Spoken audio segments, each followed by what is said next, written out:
If we take a closer look towards the workflow itself as a type of flow that you can use, you will notice that there are several features that are not present inside the workflow that they are available inside of the regular flows.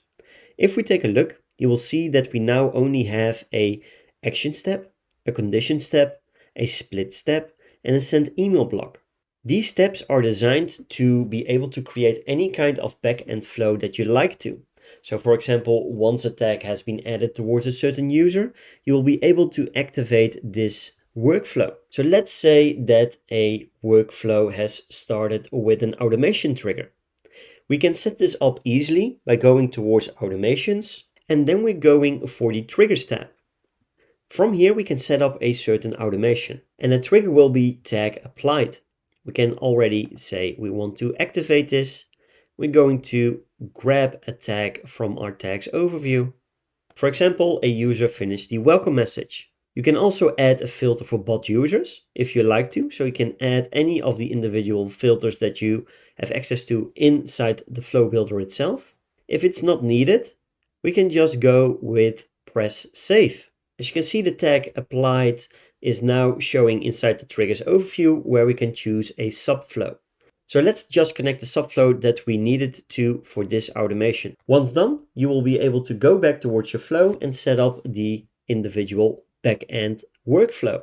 Inside the flow itself, you will now see that the starting step will have a tag applied, which we just set up under the automations tab, with the finished welcome message. Once done, you will be able to connect any kind of step that you like to. For example, let's say that a user finished the welcome message.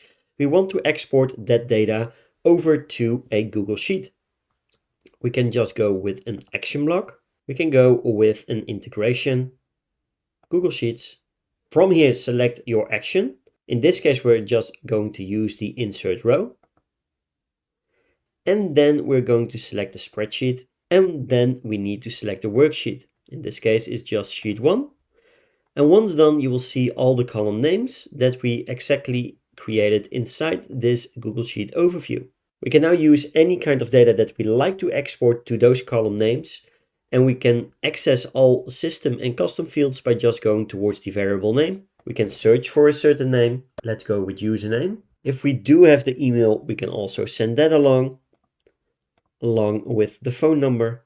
And the last question could be the last text input that the user gave.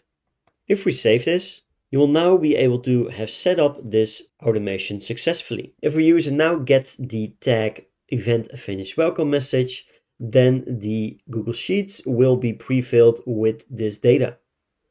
And this is how workflows can be set up to automate certain backend processes.